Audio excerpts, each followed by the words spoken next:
I'll grab this. Oh, I see. We don't have a thing. So I'll grab one of these, and I'm going to grab my Victory Boy and bring both of those into InDesign at the same time. Now, I've selected both of those. I did a click and then a command click on the other one to select both of them. And I want to drag them into InDesign. You know, InDesign is very drag and droppable. So I'm going to select both of those, and then I'm going to use my application switcher. And this is Mac or Windows. It doesn't matter. Just select the items on your desktop, on your Windows Explorer, whatever, and start dragging, and then use your application switcher. In this case, it's Command-Tab. On Windows, it's Alt-Tab. Let go of it when you get to InDesign, and then drop it. And when you do that, it says, oh, you want those images in InDesign. Yes, that's what I want. And it loads the place cursor for you. In CS2, it would actually place them right on the page. In CS3, it loads both of those items up in the place cursor. And now I can move back and forth between them with my arrow keys. So I can say, that's one that I have, and that's the other one. Come on, that's the other one I have. So I'm going to drop that there, zoom in on it a little bit, and then let's drop the other one here on top of it. Okay, let's get back here. Make this a little bit smaller with a Command-Shift-Drag to make him smaller. And I want to put him in that picture as though I were making a little hi there, hi from Copenhagen thing. Okay? So this is photo compositing, but in my mind, it's easier to do this in InDesign than in Photoshop. Now, you may disagree, I don't know, but you may. One of the best reasons why this is easier and faster to do in InDesign is that everything is based on proxies now. Everything I'm looking at is based on a low-resolution proxy. This is something that Live Picture was doing over a decade ago, and Photoshop never really got the idea that it's a good idea to have a proxy system for working with lots of high-resolution images. So these could be 50-megabyte images, but if I combined them in Photoshop, I suddenly get, what? I get like a 100-megabyte image, right? In InDesign, it's nothing. It's a 1 meg image. So it's a 1 meg file, because it's just keeping links to the high-res data on the desktop. So, and we can see this. We can see, first of all, a couple things. We can see that this is kind of jaggy back here. It may actually be jaggy. We'll look in the info panel, and we can see, if I zoom in here, that's actually a 150 pixel per inch image. If I scaled it down, am I looking at the right one?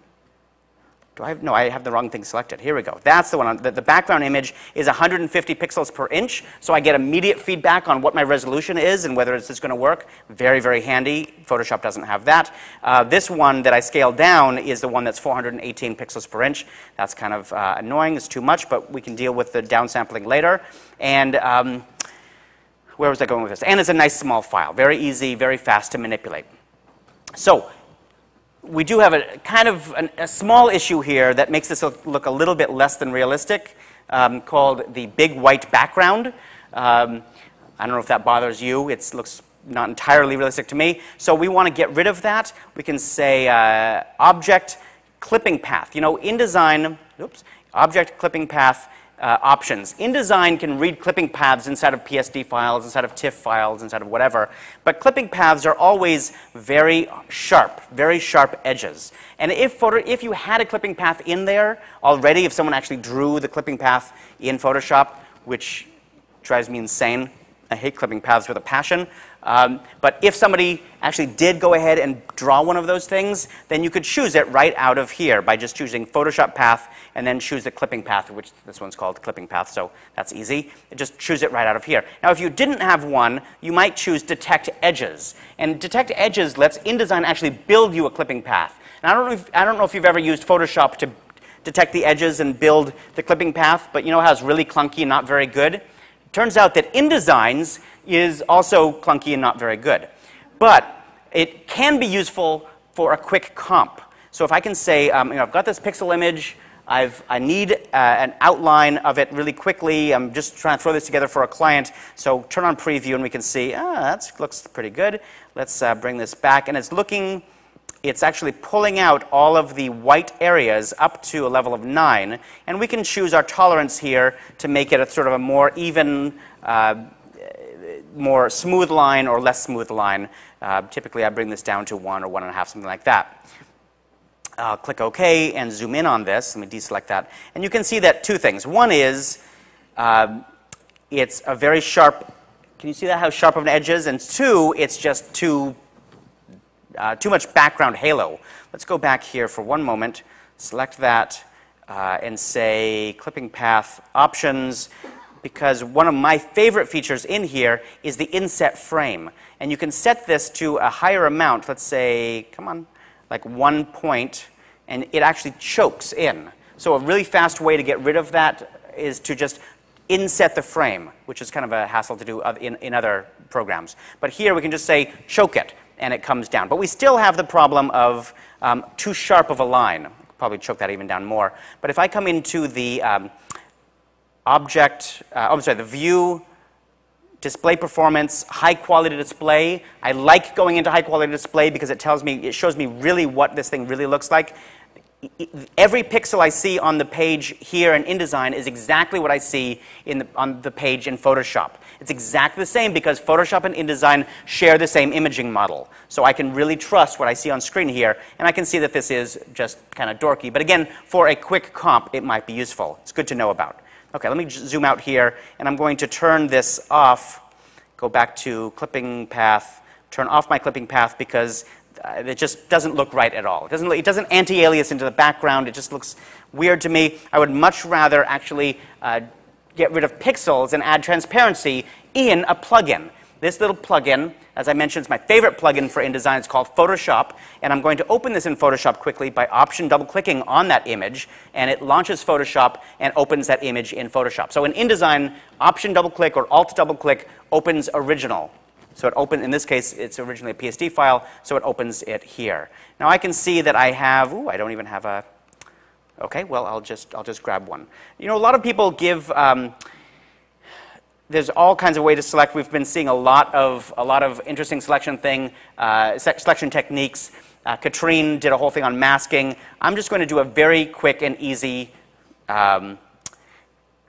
click with the, let me just make this smaller, a little bit bigger, with the magic wand tool. People give the magic wand tool a hard time because they're like, it's just too easy, you always have to clean it up, and I'm like, that's fine, but it's, for some reason, sometimes it's very, very easy to do. So I'm going to select that background. I'm going to go to the layers panel. I'm going to make sure that it's not a background layer, of course, right? Because you can't have transparency in a background layer, as we've seen. So if you do have a background layer, did somebody show how to turn background? I'm sure somebody showed how to turn background layers into regular layers, right?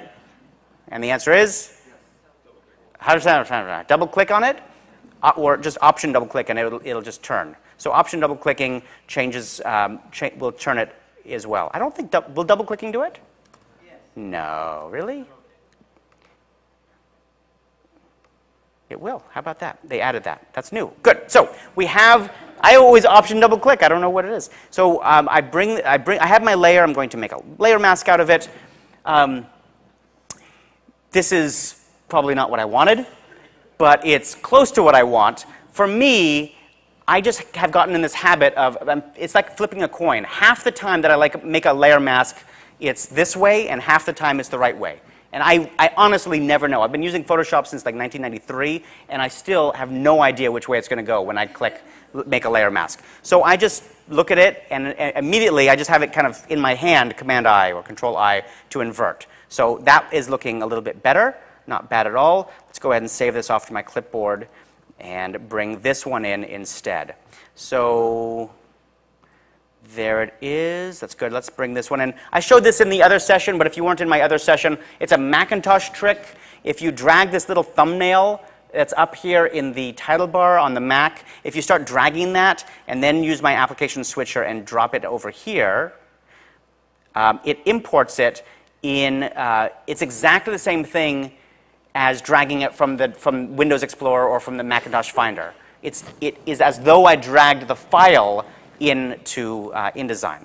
I love the drag and drop ability of InDesign. It's very, very handy. So let me go ahead and take this one out, drop this one in, because this is my newer file. I could have just saved that one, but I didn't want to mess up my demo for later. And here is my my image. If I want him to look like he's on the bottom of the frame, right? He's cropping off at the bottom. That's obviously easy. Just select the background image and the boy image and say I want this to align. So I say Object and Layout, Align, and then say I want this to align along the bottom edges, and boom, he snaps right to the bottom edge, so I don't have to worry about anything sneaking underneath there.